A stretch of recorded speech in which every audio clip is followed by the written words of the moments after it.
빌 위더스라는 미국 가수가 있습니다. 1938년에 태어나서 2020년에 작곡하신 분이죠. 이분이 이제 부르신 노래 중에 1972년에 발매된 Lean on Me라는 노래가 있습니다.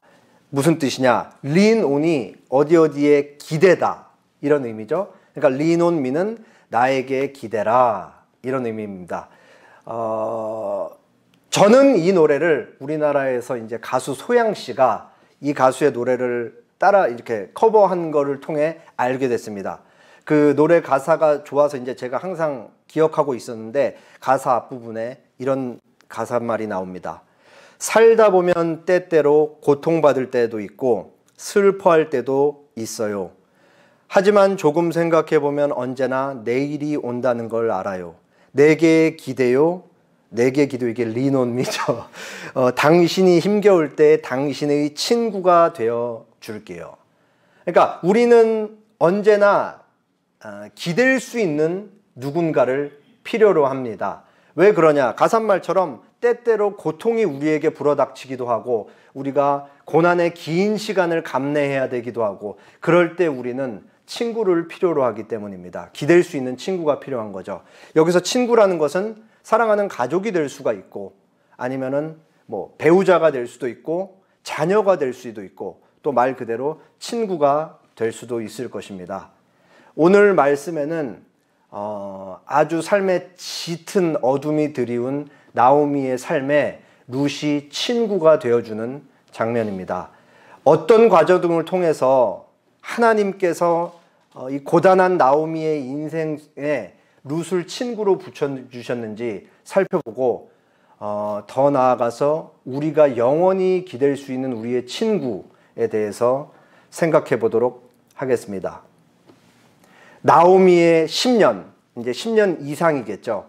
아주 쓴 시간이었습니다. 죽고 또 죽는 하나님께서 나오미의 삶을 아주 빈 그릇으로 비우시는 시간이었습니다. 베들레헴 고향 땅을 떠나서 모압으로 갔다가 사랑하는 남편을 잃죠.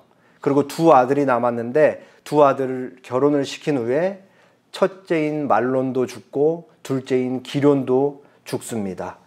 이제 남은 거는 나오미에게 남은 거는 두 며느리밖에 없었습니다. 과부 세 사람이 남았던 것이죠. 세 여자가 얼마 동안 모압에서 같이 살았는지는 잘 모르겠습니다. 어느 날 이제 나오미가 소식을 들어요. 하나님께서 고향 땅 베들레헴에 기근을 걷어가시고 양식을 주셨다.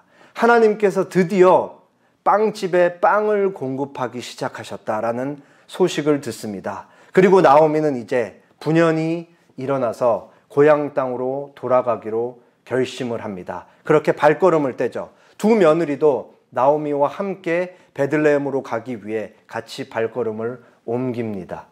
그렇게 나오미와 두 며느리, 세 과부가 모압을 떠나 베들레헴을 향해 가죠. 여기서 나오미는 처음부터 며느리들과 같이 갈 생각을 하지 않았을 것이고 두 며느리는 시어머니와 베들레헴으로 같이 갈 거라고 생각을 했을 것입니다.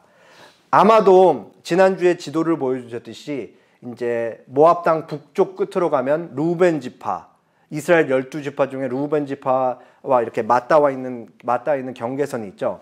그 경계선에 이제 거의 다다랐을 때였을 것 같아요. 이제 나오미가 며느리들에게 얘기하죠. 이제 나를 떠나서 나는 이제 고향으로 돌아갈 테니까 너희는 이곳 땅 너희 고향 모압에 남아라. 너희가 지금까지 내 아들들이 죽은 이후에 나에게 베푼 배려와 친절과 사랑은 이미 충분했다.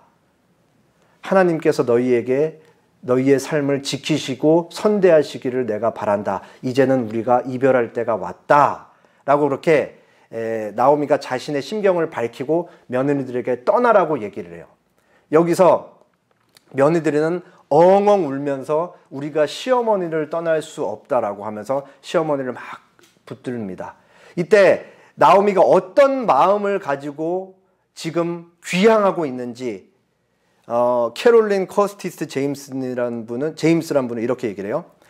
자기가 고향이라고 부르는 고장으로 돌아가서 여생을 보내는 것이 어떻게 보면 모압에서 난민으로서 고생하는 것보다는 형편이 조금 나아진 것일지는 모르겠지만 나오미의 인생의 마지막 시기에서는 그저 시간이 흐르는 것 말고는 아무 희망이 없었다. 나오미는 고향으로 가겠지만 다시 살려고 가는 것이 아니라 죽으려고 가는 것이다. 그러니까 나오미의 지금 마음에 미래에 대한 기대가 전혀 없고 모든 걸 체념한 상태에서 그냥 고향 땅에 가서 묻히기 위해 가고 있다라는 사실을 우리가 알 수 있는 거죠. 두 며느리들이 떠나가라는 나오미 말을 듣질 않아요. 그리고 거절을 합니다. 그래서 이제 나오미가 아주 구체적으로 너희가 왜 나를 떠나야 되는지 그렇게 얘기를 해줍니다. 그게 이제 1장 11절에서 13절이에요. 제가 11절, 12절 읽을 테니까 여러분이 13절 읽어주시면 되겠습니다. 나오미가 이르되 내 딸들아 돌아가라. 너희가 어찌 나와 함께 가려느냐. 내 태중에 너희의 남편 될 아들들이 아직 있느냐. 내 딸들아 되돌아가라. 나는 늙었으니 남편을 두지 못할지라.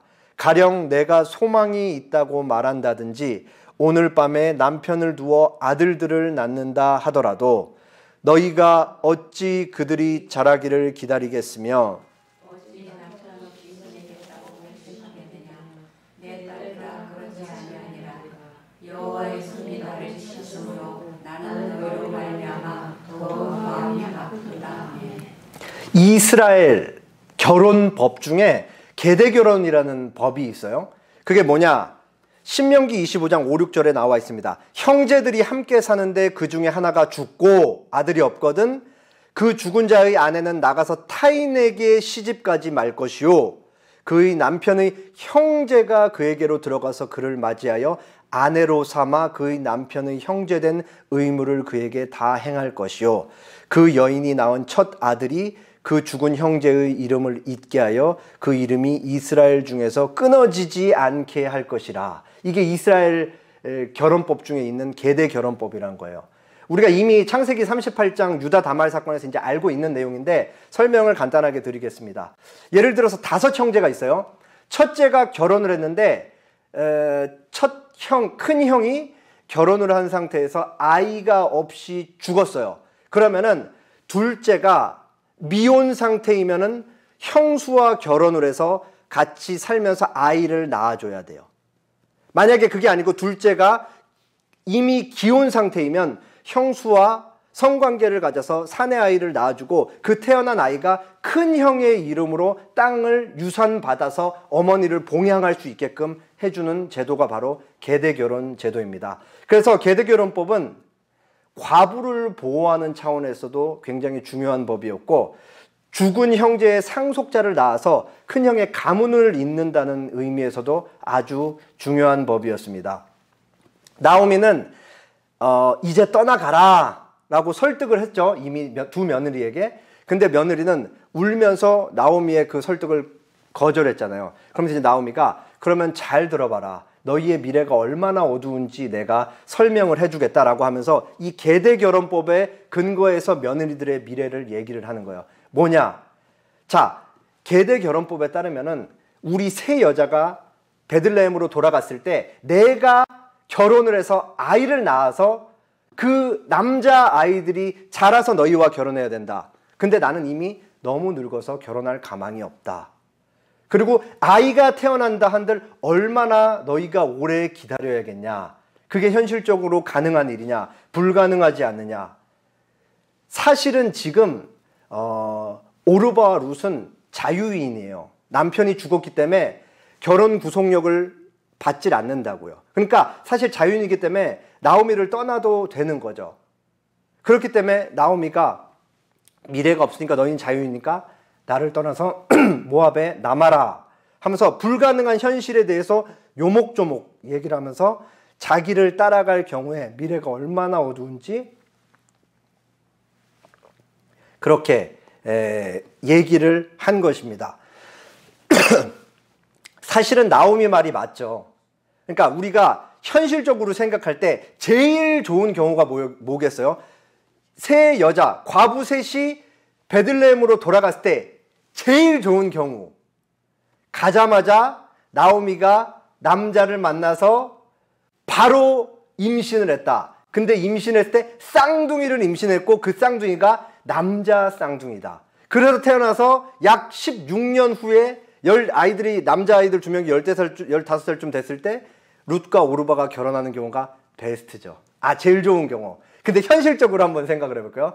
첫 번째, 돌아갔어요. 나오미가 지금 나이가 많은데 누가 그 과부랑 결혼을 하기 위해서 선뜻 나서겠어요? 결혼할 가능성이 없죠. 그리고 두 번째, 결혼을 한다 그래도 임신될 수 있는 가능성도 우리는 따져봐야 되는 거예요. 그리고 세 번째, 결혼을 한다고 해서 임신이 됐다라고 한들 쌍둥이가 됐다라고 해도 그게 남자 쌍둥이일지 여자 쌍둥이일지도 가능성을 우리는 알 수가 없죠. 그러면은 남는 가능성은 결혼했다라고 할 때 이제 그 아이 하나를 더 임신하고 그 다음에 또 임신하는 건데, 사실은 아이를 임신했을 때 사실은 기론과 말년 이후에니까 이제 셋째인데, 셋째를 임신했다라고 할 때 셋째가 사내아일지 여자아일지도 알 수가 없고, 그리고 만약에 룻을 먼저 결혼시켜야 된다면 오르바 입장에서는 더 사실은 미래가 어두운 거죠. 넷째가 아들인지 딸일지도 모르고 또 다섯째가 태어난다 그래도 아들일지 딸이 뭐. 그러니까 이 두 며느리 들을 때는 야, 이거 계산기를 막 두드려 보니까 이거 진짜 안 되겠다. 우리 이거 평생 이거 결혼도 못하고 이거 돌아가면 진짜 우리는 미래가 진짜 어둡구나. 어머니 말이 맞구나. 이렇게 막 설득이 되는 거예요. 그리고 잘 생각해 보세요. 나오미의 입장에서는 지금 베들레헴으로 가는 것이 귀향이죠. 근데 오르바 룻 입장에서 이게 귀향이에요? 아닌 겁니다. 오르바 룻 입장에서는 그냥 이방 땅으로 가는 거예요. 자기 고향을 떠나서. 근데 과거에 이스라엘과 모압 사이에 불미스러운 일이 있었어요. 그것 때문에 이스라엘이 모압을 별로 좋아하지 않습니다. 사실 굉장히 싫어하는데, 그렇기 때문에 모압 여인이 난민으로 이방 땅에 와서, 남편을 잃고 이방 땅에 와서, 베들레헴이죠. 그 이방 여인들로서 또 과부로서 얼마나 많은 멸시와 무시를 당하면서 이스라엘에서 살아가야 될지, 이런 것을 모든 것을 생각을 해보면은 첩첩상중이죠. 미래가 너무 어두운 거예요. 긍정적인 면이 하나도 없는 것이죠. 그러니까 그저 칠흑 같은 이 미래만 기다리고 있었다라는 사실을 우리가 알 수 있죠. 상식적으로는 떠나는 게 맞아요. 자, 이런 상황을 나오미의 입장에서만 볼게요. 사실은 나오미가 조금만 이기적인 마음을 가졌으면 모른 척하고 그냥 눈 한번 질끈 감고 조용히 국경선 넘어가지고 며느리 2명 데리고 베들레헴으로 돌아가는 게 맞죠. 이미 나오미는 너무 나이가 제법 들어서 노동력도 이제 쉽지 않고 두 며느리들 그냥 데리고 두 며느리들이 결혼을 못할지라도 노동력을 제공하면서 나오미를 봉양해 주기를 바라는 것이 사실은 나오미 입장에서는 진짜 좋은 일인 거예요. 그런데 나오미가 며느리들을 정말 아끼고 사랑했던 것 같아요. 그러니까 배려를 하고 있는 것이죠. 현실적으로 며느리들이 불행하게 살기를 바라지 않으니까 계속해서 떠나라, 그렇게 얘기를 하고 있는 것입니다. 그러면서 나오미가 마지막 부분에 두 번째로 며느리들을 설득하면서 마지막 부분에 이렇게 얘기를 해요. 여호와의 손이 나를 치셨으므로 나는 너희로 말미암아 더욱 마음이 아프도다. 나오미가 며느리들한테 두 가지 마음이 있는 거예요. 미안한 마음도 있고, 그리고 죄책감에 엄청 시달리고 있는 거죠. 나오미는 지금 지난 10년 이상의 삶을 엘리멜렉이 죽고 첫째 아들, 둘째 아들이 죽은 거를 하나님이 자기를 치셨다라고 이해하고 있는 거잖아요. 그러니까 하나님이 자기를 치셨는데 그 피해는 자기 혼자 받은 게 아니고 두 며느리가 같이 받았다라는 거예요. 그게 나는 너무 미안해서 견딜 수가 없으니까 너희는 여기 남아서 너희 미래를 계획하고 다시 그 너네 고장 사람 모압 남자들과 결혼해서 행복하게 살아라. 내가 너희를 위해 여호와의 선대를, 하나님의 은혜를 빌어주겠다. 그렇게 해서 어떻게 해서든 나오미는 두 며느리를 모압에 남기려고 그렇게 하는 것이죠. 이제 두 며느리의 반응이 엇갈려요. 처음에 나오미가 떠나가라 했을 때는 둘 다 엉엉 울면서 안 돼요 어머니, 우리가 어머니를 쫓을게요 했는데, 두 번째 나오미가 요목조목 설명을 해서 쫙 얘기를 하니까 이제 며느리들이 이제 생각을 했을 거 아니에요. 그러면서 이제 우는 거는 똑같아요. 우는데 오르바와 룻의 반응이 달라지죠. 나오미의 얼굴 자세히 보이시나요? 주름이 아주 가득해요. 이거는 어떤 주름이냐, 그 고진 그 고난을 길게 마주하고 있는, 그 고난을 안고 살아가고 있는 여인의 주름이고, 아주 잔인하게 룻과 오르바의 얼굴에는 주름이 하나도 없습니다. 그리고 오르바는 울면서 나오미를 떠나고, 룻은 어떻게 하고 있어요? 철썩 안겨서 달라붙어 있죠. 이게 붙줬다라는 단어의 원어 의미예요. 착 달라붙다. 그렇게 한 여인, 둘째 며느리는 떠나고 룻은 나오미 곁을 품을 안으면서 철썩 달라붙어서 두 며느리의 운명이 이렇게 갈리는 거죠. 학자들이 오르바와 룻의 이름에 대해서 이렇게 얘기를 합니다. 오르바의 이름의 의미는 목 뒤, 그리고 구름이라고 얘기를 하고, 룻은 이름의 의미가 친구입니다. 오르바는 뒷모습을 보이며 구름과 같이 그렇게 슉 사라져서 나오미의 곁을 떠났고, 룻은 자신의 이름과 같이 나오미의 이 짙은 어둠이 들인 삶의 친구가 되어서 자신의 불투명한 미래에도 불구하고, 어두운 미래에도 불구하고 나오미의 친구가 그렇게 되어줍니다. 우리가 룻기를 이제 같이 읽어 나가면서, 그리고 내용도 이미 알고 있으니까 사실 상상을 하잖아요. 그러면은 아마 여러분들이 마음속에 나오미의 나이는 몇 살쯤 됐을 것이다 라고 아마 상상하는 나이가 있을 거예요. 보통 아마도 한 7, 80대로 상상하지 않을까. 아니실 수도 있어요. 근데 학자들이 추정하기로는 이때 나오미의 나이는 저기 앉아있는 우리 신재현 성도님의 나이 정도였다. 그리고 룻과 오르바의 나이는 저기 앉아있는 진주 학생보다 약간 많은 나이였다라는 거죠. 그 정도로 우리가 이제 알고 있으면 될 것 같아요. 그러니까 막 엄청나게 늙어갖고 막 허리가 꼬부러져서 막 이렇게 해야 되는 나이는 아니었다라는 것을 알 수 있습니다. 나오미가 이제 오르바가 떠나고 룻과 나오미랑 둘이 남았는데, 나오미가 룻을 향해서 세 번째로 또다시 권면을 합니다. 15절에 나오미가 또 이르되 보라, 내 동서는 그의 백성과 그의 신들에게로 돌아가나니 너도 너의 동서를 따라 돌아가라 하니. 여기에 아주 의미심장한 표현이 있죠. 오르바가 돌아가고 나오미가 룻에게 말하는데, 돌아간 오르바에 대해서 얘기를 하기를 내 동서는 그의 백성과 그의 신들에게로 돌아갔다. 뭘 의미를 하는 거예요? 아마도 아주 부정적으로 보면은 하나님을 믿는 신앙을 약간은 갖고 있었다가 거기서 떠났다라는 의미를 포함하고 있는 것 같습니다. 이때 당시에 이제 지난주에도 설명했지만, 이때 당시에는 지역신 개념이잖아요. 모압 백성들, 모압 민족들이 섬기는 신은 뭐냐? 인신제사를 받는 그모스 신이었어요.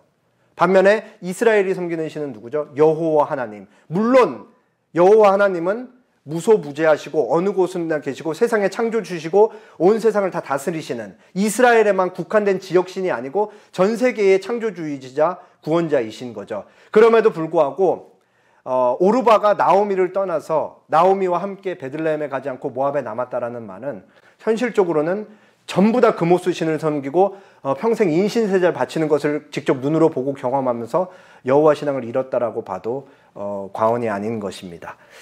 그러니까 지금 나오미가 며느리들을 배려하면서 모압에 남으라는 것은 참 인간적인 마음에선 친절하고 사려 깊은 권면이 맞는데, 사실 신앙적인 관점에서 보면은 아주 위험하고 무책임한 거죠, 사실.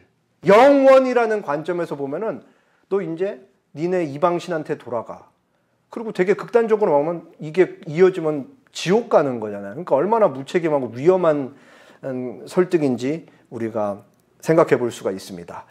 자, 네 동서가 자기 백성과 자기 신에게로 돌아갔듯이 너도 이제 떠나가서 제발 이 어두운 미래에 뛰어들지 말고 나 혼자 갈 테니까 너는 남아라. 룻에게는 세 번째로 이렇게 얘기를 합니다. 그러자 룻이 어머니에 대해서 반응을 해요. 룻이 이르되 내게 어머니를 떠나며 어머니를 따르지 말고 돌아가라 강권하지 마옵소서. 어머니께서 가시는 곳에 나도 가고 어머니께서 머무시는 곳에 나도 머물겠나이다. 어머니의 백성이 나의 백성이 되고 어머니의 하나님이 나의 하나님이 되시리니. 17절 같이 읽을게요. 어머니께서 죽으시는 곳에서 나도 죽어 있을 것이라. 만일 내가 죽는 일 외에 어머니를 떠나면 여호와께서 내게 벌을 내리시고 더 내리시기를 원하나이다. 자, 여기를 이제 이게 되게 문학적인 구조로 쓰여서 사실 우리가 읽는 이 성경책을 보면은 그냥 쭉 쓰여 있어가지고 사실 뭐 핵심 포인트를 알 수도 있지만 이 구조를 통해서 보면 더욱 명확하게 드러납니다. 구조가 이렇게 돼 있어요. A, B, C 다시 B, A 이렇게 돼 있어서 룻이 나오미가 세 번째로 돌아가라고 했을 때 룻이 자신의 신앙을 고백하는데 여기서 중요한 건 뭐냐? 어머니의 백성이 나의 백성이 되고 어머니의 하나님이 나의 하나님이 된다라는 이 고백이 제일 중요한 고백이에요. 죽음까지도 각오하고 내가 어머니를 따라가겠다라고 그렇게 얘기를 하는 거죠. 룻이 이 고백을 하기 직전에 들었던 내용이 뭐예요? 내 동서는 자기 백성과 자기 신들에게로 돌아갔다. 그러니까 너도 돌아가라. 룻이 바로 맞받아치는 게 뭐냐? 어머니의 백성이 나의 백성이 되고 어머니의 하나님이 나의 하나님이 되실 것이다. 그러니까 나는 지금 내 모든 것을 하나님께 걸겠다. 그러면서 하나님 신앙에 대한 룻이 하나님에 대해서 신앙을 고백한 것이고, 룻은 지금 단순히 시어머니 나오미가 불쌍해서 가여워서 같이 가겠다라는 것이 아니에요. 나는 그모스를 떠나서 하나님을 섬기는 그 땅으로 가서 내 삶을 여호와 하나님 품 안으로 던지겠습니다. 하나님께 내 모든 삶을 맡기겠습니다. 그런 생각으로 같이 따라가고 있는 것이죠. 그런 의미에서 내가 어머니와 함께 죽고 어머니와 함께 몸까지 그냥 묻히겠습니다. 만약 내가 죽음 이외에 어머니를 떠나는 일이 있으면 하나님께서 내게 벌 위에 벌을 내리셔서 좋습니다. 이라고 무서운 맹세를 하면서 아주 이 강력한 결단을 어머니에게 내비치고 있는 것이죠.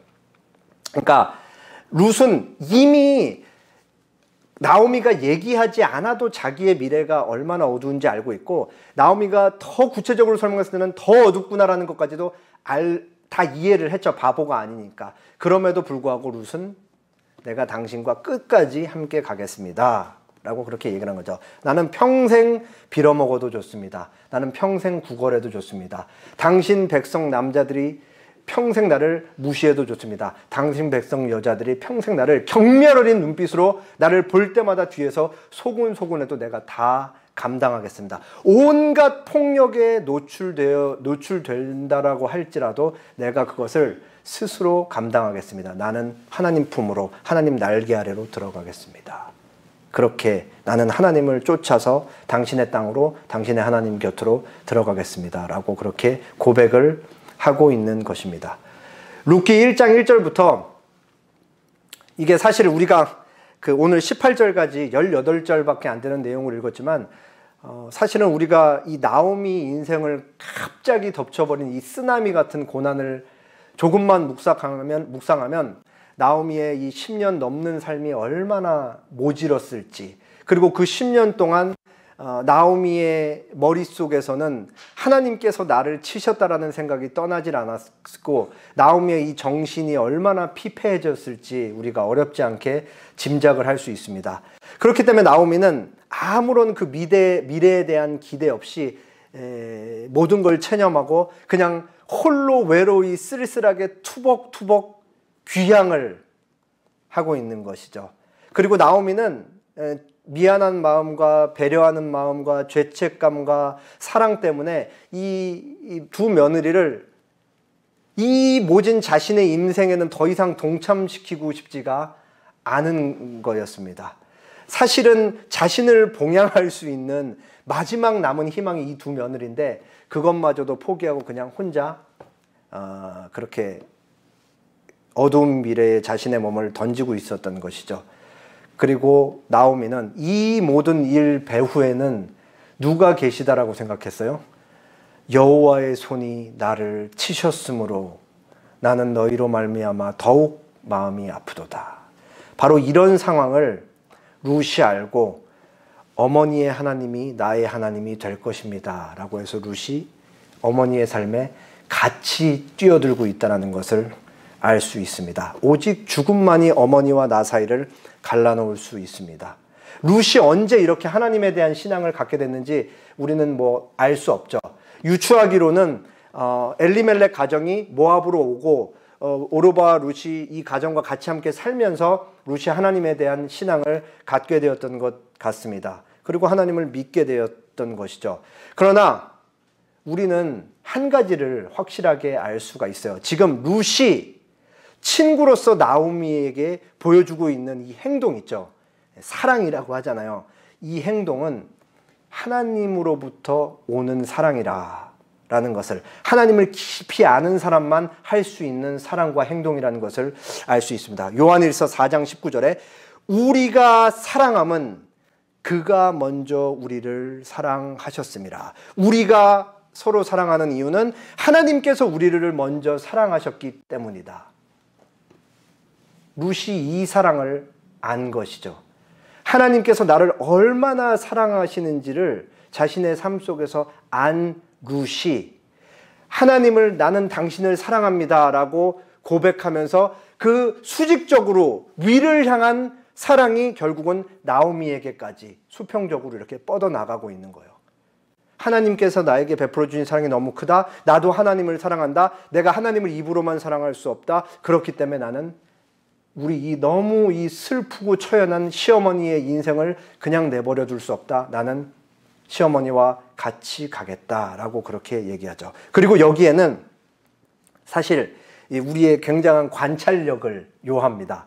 보이지 않는 하나님의 손이 이 두 여인의, 이 기구한 두 여인의 삶에 작동하고 있기 때문이에요. 하나님의 은혜의 손길이 겉으로는 전면에는 드러나지 않지만 뒤에서 다 이렇게 모든 상황을 조율하고 계시다라는 사실을 우리가 알 수가 있는 것이죠. 룻의 행동, 어머니를 내가 끝까지 붙잡겠습니다 라고 하는 이 룻의 행동은 사실은 기구한 나오미의 삶에 하나님께서 응답으로서 보여주시는 거예요. 룻의 행동이 하나님의 응답이었다. 슬퍼하며 신음하며 부르짖는 나오미에게 어떻게 하나님의 손을 내밀고 계시냐? 룻의 삶을 통해 손을 내밀고 계시다라는 것을 우리가 배웁니다. 그래서 폴 밀러가 이런 얘기를 했어요. 하나님은 나오미의 원망에 어떻게 반응하시는가? 룻기 전체의 정황에서 하나님은 나오미의 애통에 룻의 사랑으로 반응하신다. 룻이 응답이었다. 하나님은 룻을 통해 나오미에게 사랑을 베푸신다. 룻은 나오미의 애통에 대한 하나님의 응답이다. 나오미가 여호와의 손이 나를 치셨으므로라고 하소연한 지 몇 초도 안 돼요. 룻이 사랑의 손으로 나오미를 꼭 붙들고 놓아주지 않는다. 하나님께서 그 어떤 기대도 없이 투벅투벅 귀향하는 나오미의 삶에 룻을 붙여주시는 것이죠. 하나님께서 룻을 통해 나오미에게 말을 걸고 계시는 것이에요. 여호와의 손이 나를 치셔서 나는 너무 괴롭습니다. 근데 하나님께서 룻을 통해 말씀하시는 것이죠. 비워진 너의 삶을 내가 다시 채울 것이다.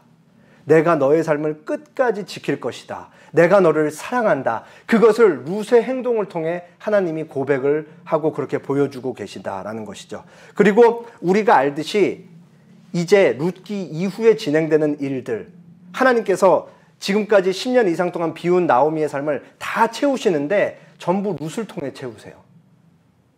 그러니까 룻이 나오미의 응답이었다라는 사실을 우리는 생각해 볼 수가 있습니다. 룻은 친구라는 이름과 같이 고난에 허덕이며 낮아질 대로 낮아진 나오미의 삶에 하나님께서 함께하게 하신 친구입니다. 너무 이 아름다운 내용이죠. 정말 이 어두운 미래를 마주하고 있는 두 과부가 그 중에 이제 며느리가 어머니에게 보이는 사랑, 그리고 시어머니가 며느리에게 보였던 배려, 하나님께서 이 두 과부를 얼마나 사랑하시는지 하나님께서, 그리고 나오미를 얼마나 사랑하시는지 룻을 통해 나오미의 삶을 위로하고 계십니다. 설교를 준비하면서 정말 이 처참하고 처절한 나오미의 삶을 최대한 이해하기 위해서 좀 생각을 하고, 그리고 자신의 미래도 여전히 어둡지만 시어머니와 함께 가기로 결단한 룻의 모습을 보면서 계속해서 예수님이 생각났습니다. 사실 지금까지 제가 룻기를 이번이 벌써 3번째 강해 설교를 하는데, 부교육자로 사역하면서 그 10몇 년 동안 룻기를 2번이나 했었는데 룻을 보면서 제가 예수님을 떠올린 적은 없었어요. 근데 이번에는 룻의 모습을 보면서 예수님이 떠오르더라고요. 그렇게 우리가 영원히 기댈 수 있는 분으로 우리의 친구가 되어주신 예수님이 룻의 모습을 통해 제게 보여졌습니다. 예수님께서 우리에게 이렇게 말씀하셨죠. 요한복음 15장 13절에 사람이 친구를 위하여 자기 목숨을 버리면 이보다 더 큰 사랑이 없다. 그리고 15절 상반절에 이제부터는 너희를 종이라 하지 아니하리니 종은 주인이 하는 것을 알지 못함이라 너희를 친구라 하였노니. 예수님께서 말씀하시기를 사람이 사람에게 보일 수 있는 최고의 사랑은 친구가 친구를 위해 죽는 사랑이다 라고 말씀하셨어요. 그러면서 뭐라고 말씀하시냐? 너희는 나의 친구다. 그리고 예수님이 실제로 너희는 나의 친구다라고 말만 하지 않으시고 친구를 위해 자기 목숨을 십자가에 까지 내어주는 그 사랑을 보이셨습니다. 예수님께서는 자기 목숨을 아끼지 않고 자기의 모든 것을 친구를 위해 그렇게 내어주셨습니다. 그리고 예수님은 하나님께서 우리를 얼마나 사랑하는 것에 대한 가장 유일한 증거입니다. 마치 하나님께서 신음하며 슬퍼하며 눈물 흘리는 나오미의 삶에 룻을 보여주셨듯이 하나님께서 아무런 소망 없고 미래 없는 우리의 삶에 예수님을 보여주시면서 우리에게 말씀을 하시는 것이죠. 내가 너희를 사랑한다. 내가 너희의 삶을 끝까지 지킬 것이다. 라고 그렇게 예수님을 통해 우리에게 말씀하시는 것입니다. 그렇게 예수님은 하나님의 사랑을 우리에게 보이시되 자신의 목숨까지 바쳐서 자신의 삶으로 우리를 사랑한다고 고백을 하시며 우리의 영원한 안식이 되셨습니다. 마지막으로 시 하나 소개하고 설교를 마치겠습니다. 정현종 시인의 비스듬히라는 시입니다. 생명은 그래요. 어디 기대지 않으면 살아갈 수 있나요?